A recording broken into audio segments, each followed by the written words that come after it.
Hello, hello, hello, hello, hello. Welcome, Rajan here. Welcome to my video blog. Familiar road? Maybe, if you have seen my videos before. This vlog is about why Himalayan is different from other bikes. Of course, it's an adventure bike.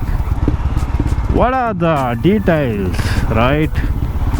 I always wanted to make this video, but did not make it. So I'm making it today. Alright. First of all, the long stroke engine. So when I read about the engine, it's a long stroke 411cc engine, and you have 32 Newton meter of torque available below 5000 rpm. That's a characteristic of adventure bike, right? Yes.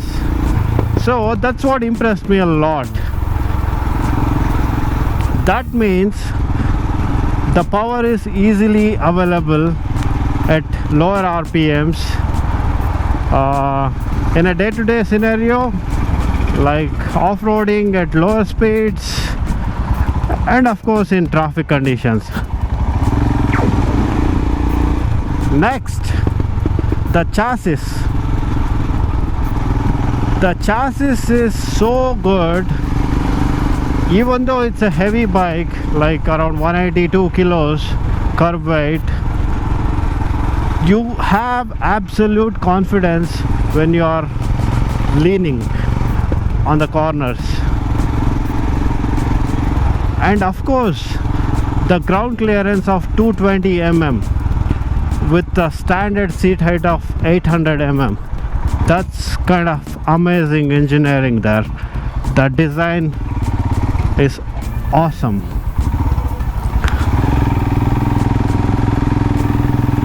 If you look at this bike, it's kind of intimidating for the people who have not ridden the bike, because of the height of the handle and mainly because of the front height.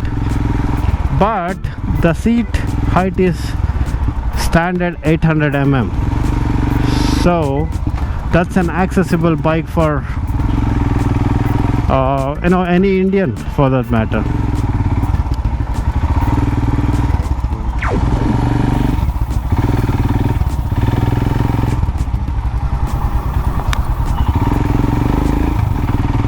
What's next? The suspension. You have 200 mm of suspension travel in the front and up to 180 mm in the back. So that means very good for our bad roads. And of course, when you are doing off-roads, you have that kind of suspension travel which takes care of all the bumps. So what's next? The tires. Front you have 21-inch tire which can tackle off-roading conditions very easily, and the back tire is 17-inch. That means you have enough grip on the road or in off-road conditions to hold on to the road. So that's a good combination for an adventure bike, and that's what they have given for Himalayan. Okay, let's talk about pricing. In India, under 2 lakh rupees, you have only Himalayan as your choice for adventure bike. There is no other choice.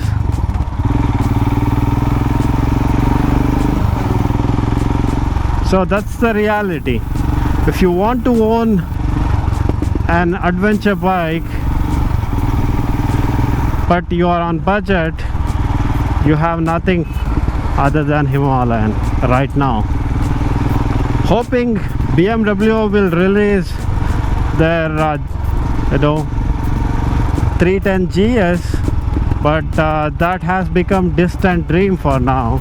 So until then, only Himalayan. Even if they release BMW, I don't think it will be under 2 lakhs.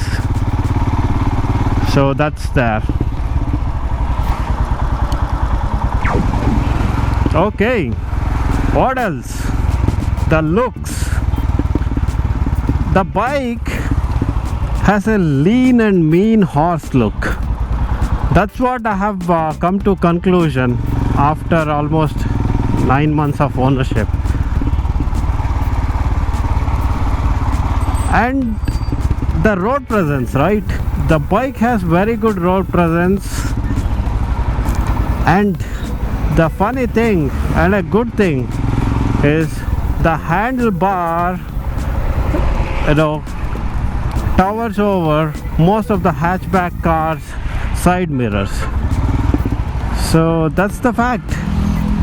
That means you can see, right? This is not a hatchback, this is sedan. Look at it. This is a hatchback, Maruti, and it towers over side mirrors easily. And this handle height helps you, standing and riding, so you don't have to struggle when you are doing that during off-road conditions.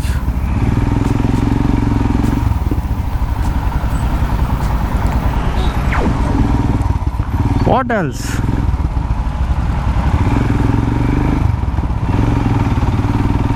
The weight. As I mentioned earlier, the curb weight of Himalayan is 182 kilos. So you can manage during off-road conditions. Like if at all unfortunately you drop the bike, you can lift it easily. If you look at adventure bikes available in the market, of course they are higher cc engines, but the weight of the bike, is too much. I doubt you can easily maneuver them. If at all, when you are on a solo ride or solo off-roading, you drop your bike. But that won't be the case with Himalayan. As always, don't find time, make time for your passion. Signing off, Rajan here. Bye. Let it go.